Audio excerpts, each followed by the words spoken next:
ಎಲ್ರಿಗೂ ನಮಸ್ಕಾರ. ನಾನು ನಿಮ್ಮ ಮನೆ ಮಗಳು ಅಶ್ವಿನಿ. ಸ್ನೇಹಿತರೆ, ಜಾಸ್ತಿ ದಿನ ಆಯ್ತಲ್ಲ ಸ್ನೇಹಿತರೆ ನಾನು ವಿಡಿಯೋಸ್ ಮಾಡಿ. ಈ ಥರನೇ ಎಕ್ಸಾಮ್ಸ್ ಎಲ್ಲ ಕೆಲಸ ಇತ್ತು, ಅದ್ರಿಗೆ ಆಗಿಲ್ಲ ವಿಡಿಯೋಸ್ ಮಾಡೋದಕ್ಕೆ. ಅದ್ರಿಗೆ ಇವತ್ತು ವಿಡಿಯೋ ಮಾಡ್ತಿದ್ದೀನಿ. ಫಸ್ಟ್ ಆಫ್ ಆಲ್ ಏನಪ್ಪ ಅಂತಂದ್ರೆ, ಯುಗಾದಿ ಹಬ್ಬ ಬಂತಲ್ಲ, ಎಲ್ರಿಗೂ ಯುಗಾದಿ ಹಬ್ಬದ ಶುಭಾಶಯಗಳನ್ನ ಹೇಳ್ತಾ ಇದ್ದೀನಿ ಫಸ್ಟ್ ಆಫ್ ಆಲ್. ಹಾಗೆ ಇನ್ನು 10 ದಿನದಲ್ಲಿ ಶ್ರೀರಾಮ ನವಮಿ ಕೂಡ ಬಂತು. ಶ್ರೀರಾಮಿ ನವಮಿ ಕೂಡ ಹಬ್ಬನ ನೀವು ತುಂಬಾ ಚೆನ್ನಾಗಿ ಆಚರಣೆ ಮಾಡಬೇಕು ಅಂತ ನಾನು ಆಶಿಸ್ತಾ ಇದ್ದೀನಿ ಸ್ನೇಹಿತರೆ. ಅಂದ್ರೆ ಶ್ರೀರಾಮಿ ನವಮಿ ದಿನ ನಮ್ಮ ಒಂದು ಬೆಟ್ಮಂಗ್ಲದಲ್ಲಿ ಕರಗ ಕೂಡ ನಡೆಯುತ್ತೆ. ನೀವು ಏನಾದ್ರೂ ಬರ್ಬೇಕಂತಂದ್ರೆ ತಪ್ಪದೆ ಭೇಟಿ ನೀಡಿ. ತುಂಬಾ ಚೆನ್ನಾಗಿ ಕರಗನ ಆಚರಣೆ ಮಾಡ್ತಾರೆ ಸ್ನೇಹಿತರೆ. ನಮ್ಗೆ ಯುಗಾದಿ ಹಬ್ಬ ಬಂದಿದೆ ಅಂತಂದ್ರೆ ಹೊಸ ವರ್ಷ ಪ್ರಾರಂಭ ಆದಾಗೆ. ಯುಗಾದಿ ಹಬ್ಬ ಬಂದಾಗೆ ಅಲ್ಲ ಸ್ನೇಹಿತರೆ, ನಮ್ಗೆಲ್ರಿಗೂ ಹೊಸ ವರ್ಷ ಪ್ರಾರಂಭ ಆಗೋದು.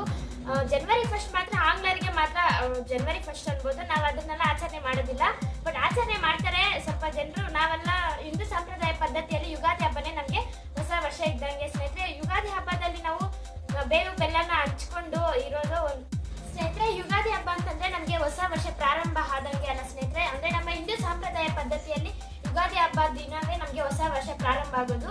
ಬಟ್ ಜನವರಿ 1 ಬಂದ್ಬಿಟ್ಟು ಆಂಗ್ಲರಿಗೆ ಮಾತ್ರ. ಜನವರಿ 1 ನಮ್ಗೆಲ್ಲ ಇಲ್ಲ, ಬಟ್ ಆಚರಣೆ ಮಾಡ್ತಾರೆ ಹಿಂದೂದ್ರಲ್ಲೂ ಕೂಡ. ಬಟ್ ನಮ್ಗೆ ಯುಗಾದಿ ಹಬ್ಬನೇ ಹೊಸ ವರ್ಷ. ಯುಗಾದಿ ಹಬ್ಬದ ದಿನ ಒಬ್ಬಟ್ಟು ಹೋಳಿಗೆ ಮಾಡಿ ಬೇವು ಬೆಲ್ಲ ದೊಡ್ಡವ್ರಿಗೆ ಹಂಚಿ ನಾವು ಅವ್ರ ಹತ್ರ ಆಶೀರ್ವಾದ ಪಡ್ಕೊಂತೀವಲ್ಲ ಸ್ನೇಹಿತರೆ. ಬೇವು ಬೆಲ್ಲ ಅಂತಂದ್ರೆ ಇವಾಗ ನಮ್ಮ ಜೀವನದಲ್ಲಿ ಕಷ್ಟಗಳು ಸುಖಗಳು ಬರ್ತಾನೆ ಇರುತ್ತಲ್ಲ ಸ್ನೇಹಿತರೆ. ಇದನ್ನೆಲ್ಲ ಎದುರಿಸಿ ನಾವು ಮೆಟ್ಟಿ ನಿಲ್ಲೋದೇ ಒಂದು ಬೇವು ಬೆಲ್ಲದ ಒಂದು ಮಾತು ಅಂತಾನೆ ಹೇಳ್ಬೋದು ಸ್ನೇಹಿತರೆ. ಹಾಗೆ ಇನ್ನು 10 ದಿನದಲ್ಲಿ ಶ್ರೀರಾಮ ನವಮಿ ಕೂಡ ಬರ್ತಾರ ಸ್ನೇಹಿತರೆ. ಹಾಗೆ ನಮ್ಮ ಒಂದು ಬೆಟ್ಮಂಗ್ಲದಲ್ಲಿ ಹೂವಿನ ಕರಗ ನಡೆಯುತ್ತೆ ಸ್ನೇಹಿತರೆ. ತುಂಬಾ ಚೆನ್ನಾಗಿ ಮಾಡ್ತಾರೆ ಕರಗ. ಆದ್ರಿಂದ ನಾನು ಈ ಕರಗ ವಿಡಿಯೋಸ್ ಕೂಡ ಹಾಕ್ತಾನೆ ಇರ್ತೀನಿ. ನೀವು ದಯವಿಟ್ಟು ನಮ್ಮ ವಿಡಿಯೋಗಳಿಗೆ ಲೈಕ್ ಮಾಡಬೇಕು ಮತ್ತೆ ಸಬ್ಸ್ಕ್ರೈಬ್ ಮಾಡ್ಕೋಬೇಕು ಸ್ನೇಹಿತರೆ. ಹಾಗೆ ಸಪೋರ್ಟ್ ಮಾಡ್ತಾ ಇರಿ. ಇನ್ನೊಂದು ವಿಷಯ ಏನಪ್ಪಾ ಅಂತಂದ್ರೆ, ಅಂದ್ರೆ ನಂದು ಯೂಟ್ಯೂಬಿಗೆ 1 ವರ್ಷ ಆಯ್ತಲ್ಲ ಸ್ನೇಹಿತರೆ.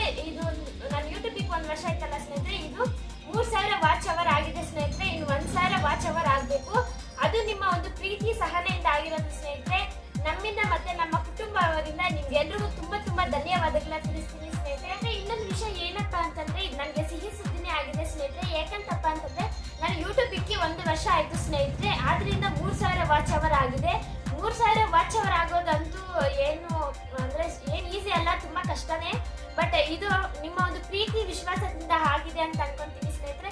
ಇನ್ನ ಒಂದು 1000 ವಾಚ್ ಅವರ್ ಆಗ್ಬೇಕು. ಅದು ನೀವು ಮಾಡ್ಕೊಡ್ತೀನಿ ಅಂತ ನಾನು ನಂಬಿಕೆ ಇಟ್ಕೊಂಡಿದ್ದೀನಿ ಸ್ನೇಹಿತರೆ. ದಯವಿಟ್ಟು ನೀವು ಹೀಗೆ ನಾನು ಸಪೋರ್ಟ್ ಮಾಡ್ತಾ ಇರ್ಬೇಕು ಸ್ನೇಹಿತರೆ. ಇವಾಗ ನಾನು ಜಾಸ್ತಿ ವಿಡಿಯೋಗಳೇನು ಮಾಡ್ತಾ ಇಲ್ಲ, ವಿಡಿಯೋನೇ ಮಾಡ್ತಾ ಇಲ್ಲ, ಬಿಟ್ಬಿಟ್ಟಿದ್ದೀನಿ. ಯಾಕಂತಪ್ಪ ಅಂತಂದ್ರೆ ಈಗ ಕೆಲಸ ಎಕ್ಸಾಮ್ಸ್ ಎಲ್ಲ ಇತ್ತು ಸ್ನೇಹಿತರೆ. ಅದ್ರಿಗೆ ವಿಡಿಯೋಸ್ ಮಾಡೋಕ್ಕಾಗಿಲ್ಲ.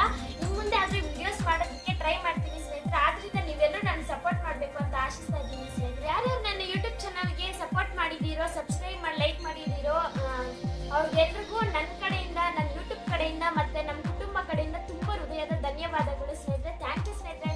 ಹೀಗೆ ನನಗೆ ಸಪೋರ್ಟ್ ಮಾಡ್ತಾ ಇರಬೇಕು ಅಂತ ಆಶಿಸ್ತಾ ಇದ್ದೀನಿ. ಲಾಸ್ಟಲ್ಲಿ ಇನ್ನೊಂದು ವಿಚಾರ ಏನಪ್ಪಾ ಅಂತಂದ್ರೆ, ನಾನು ಮನೆ ಬಾಗಿಲಿಗೆ ಭತ್ತದ ತೋರಣ ಒಂದು ಆರ್ಡರ್ ಮಾಡಿದ್ದೀನಿ ಸ್ನೇಹಿತರೆ.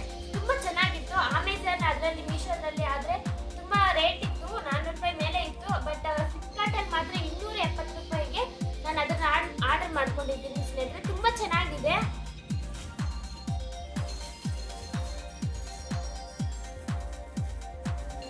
ನೋಡಿ ಸ್ನೇಹಿತರೆ, ಎಷ್ಟೊಂದು ಚೆನ್ನಾಗಿದೆ ಭತ್ತ.